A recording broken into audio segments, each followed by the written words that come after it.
गांव में साजिद नाम का एक आदमी रहता था जो अपनी बिल्ली और अंडे देने वाली मुर्गी के साथ अकेली जिंदगी जीता था। मुर्गी अपनी रोजाना अंडा देने की क्षमता के कारण पूरे गांव में प्रसिद्ध थी। एक दिन जब साजिद शादी में गया, दो आलसी लड़के असफर और कामरान ने योजना बनाई कि वे साजिद की मुर्गी चुरा लेंगे और उसके अंडे बेच देंगे। एक रात जब वे साजिद के घर चुपके से घुसे, बिल्ली ने उनकी आहट सुनी और जोर से मियाओ मियाओ करने लगी। मुर्गी भी बांग देने लगी।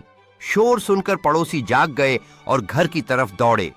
चोरों ने भागने की कोशिश की लेकिन पकड़े गए। गांव के बड़े लोगों ने उन्हें कड़ी चेतावनी दी और साजिद से माफी मांगी। साजिद ने अपनी बिल्ली और मुर्गी की वफादारी पर खुश होकर उनका अधिक ख्याल रखना शुरू कर दिया। इस घटना से साजिद ने यह सबक सीखा कि वफादार जानवर केवल पालतू नहीं होते बल्कि हमारे रक्षक भी होते हैं और बुरे काम का अंत हमेशा शर्मिंदगी में होता है।